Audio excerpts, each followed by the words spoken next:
The people had no chance against the Assyrians. Then suddenly, one angel came down from heaven. The next morning, none of the enemies were alive. King Hezekiah became ruler of Judah and would soon face the most powerful king on earth. He watched his nation become surrounded, but next thing he knew, an angel came down and every single enemy died. Hezekiah became king of Judah when he was 25 years old. But his kingdom was already living under the control of Assyria, the strongest empire around them. Assyria had already destroyed the northern kingdom of Israel. Many people were taken away from their homes. Judah stayed safe by giving silver and gold to the Assyrian king.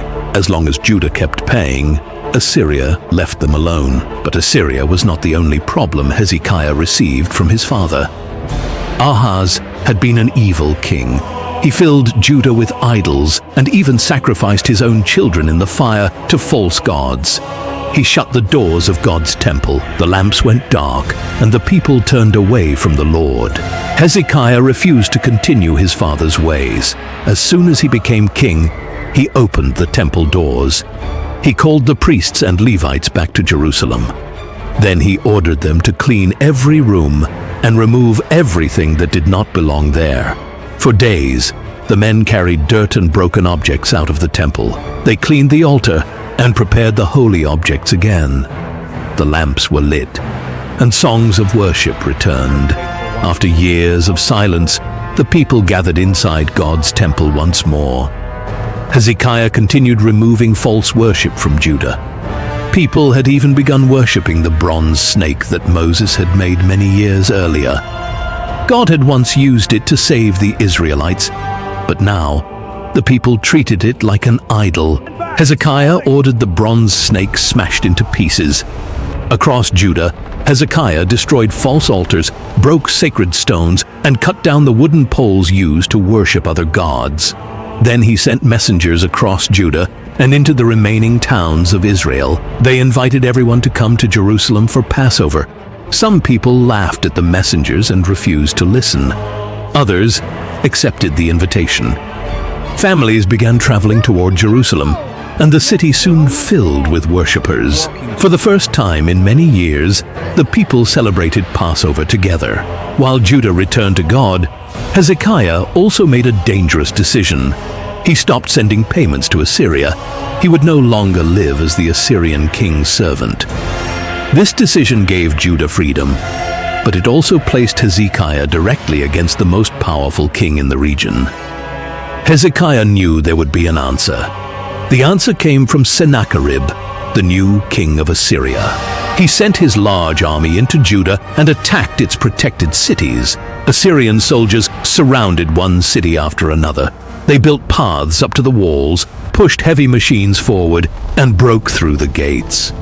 News of the attacks reached Jerusalem. Messengers arrived every few days with another report. One city had fallen, then another was taken. Sennacherib's army was moving deeper into Judah, and Jerusalem could soon be next. Hezekiah began preparing the capital. He met with his officers and ordered them to block the springs outside the city.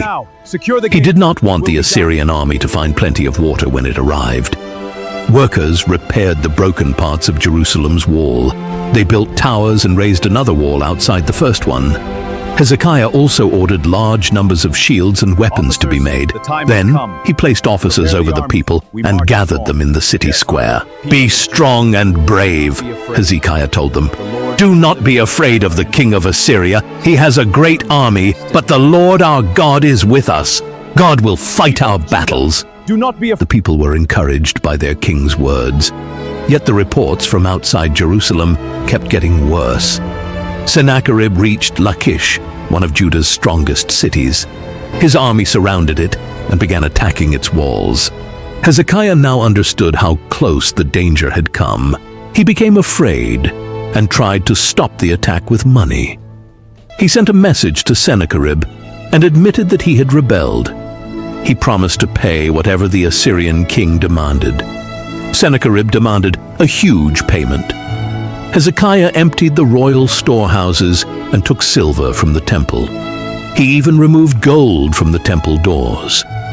Then he sent everything to the Assyrian king. But the payment did not save Jerusalem. Sennacherib kept the silver and gold. Then he sent part of his army toward the city. The people of Jerusalem saw Assyrian soldiers gathering outside their walls. Roads leading out of the city were blocked.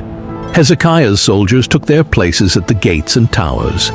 Everyone waited to hear what the Assyrians would do next. An Assyrian commander came forward with a message from Sennacherib. He stood near the wall and called out to Hezekiah's officers. He spoke in the language of Judah so the people nearby could understand him. "What are you trusting in?" he asked. "Do you think words can win a war? Hezekiah cannot protect you from the king of Assyria."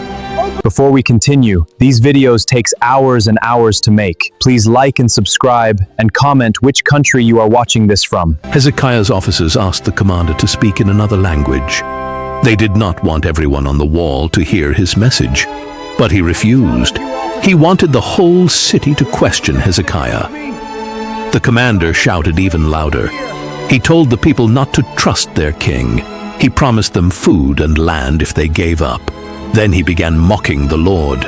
"Have the gods of any other nation saved them from Assyria?" he asked. "Where are those nations now? Why should you believe your God will save Jerusalem?" The people remained silent. Hezekiah had ordered them not to answer. The Assyrian commander continued speaking, but no reply came from the wall. Hezekiah's officers returned to the palace with their clothes torn. They repeated every word they had heard. Hezekiah tore his own clothes and covered himself with rough cloth. Then he went into the temple. He sent his officers to the prophet Isaiah and asked him to pray for the people who remained in Jerusalem. Isaiah sent back a clear answer from God.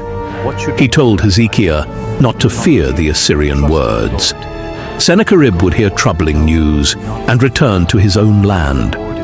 One day, he would be killed there by the sword. Soon, the Assyrian army left Jerusalem to deal with another approaching army. But Sennacherib had not forgotten Hezekiah. He sent him a letter filled with the same threats. The letter named the kingdoms Assyria had already destroyed. Their gods had not saved them. Sennacherib warned Hezekiah not to believe that the Lord would save Jerusalem. Hezekiah received the letter and read it. Then he went into the temple and spread it before the Lord. Hezekiah prayed, "Lord, you alone are God over every kingdom. It is true that Assyria has destroyed many nations. Their gods could not save them because they were only objects made by human hands. Now, Lord, save us from Sennacherib. Then every kingdom will know that you alone are God." God answered Hezekiah through Isaiah. Sennacherib had mocked the Lord, and God had heard him. The Assyrian king would not enter Jerusalem. He would not shoot an arrow into the city or build a path against its wall. He would return by the road he had used to come. That night, the Assyrian soldiers remained in their camp outside Jerusalem. The people inside the city stayed behind the walls. Hezekiah's army did not go out to fight them. Then the angel of the Lord struck the Assyrian camp.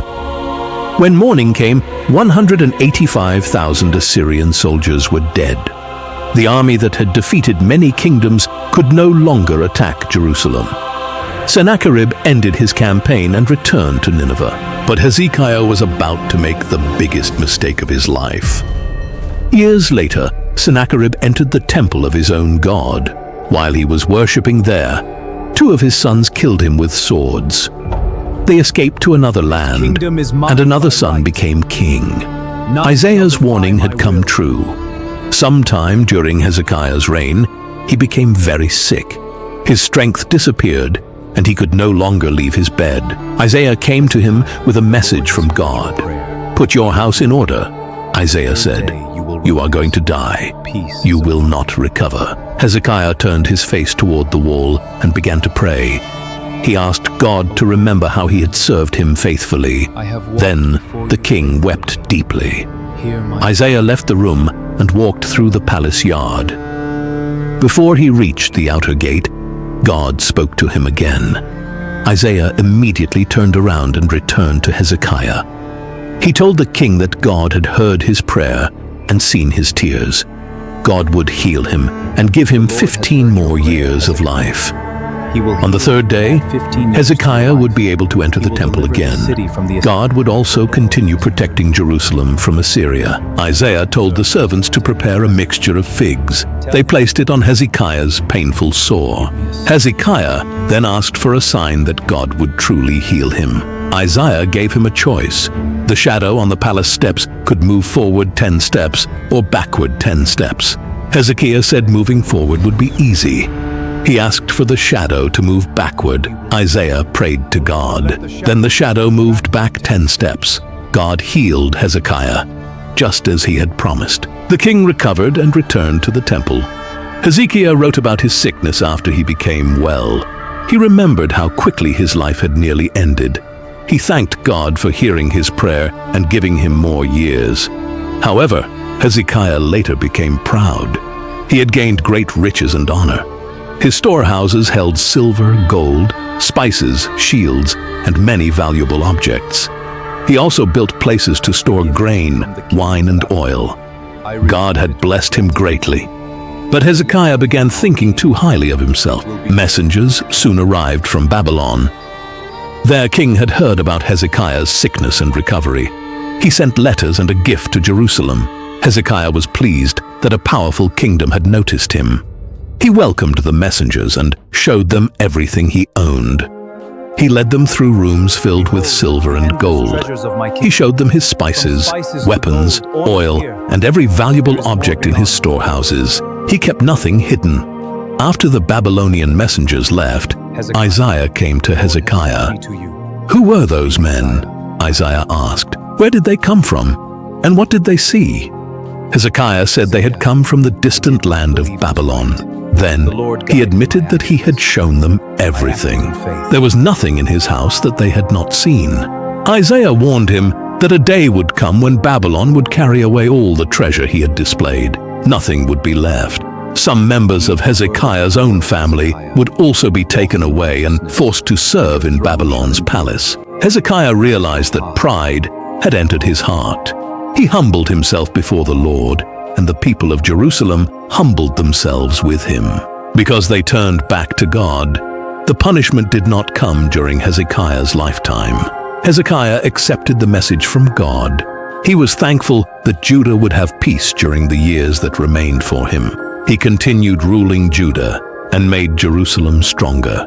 He built a tunnel that carried water from the spring of Gihon into the city. This gave Jerusalem a protected supply of water. Hezekiah completed many other projects and became respected by the nations around him. He ruled Judah for 29 years. When Hezekiah died, the people of Jerusalem honored him. These videos takes hours and hours to make. Please like and subscribe and comment which country you are watching this from.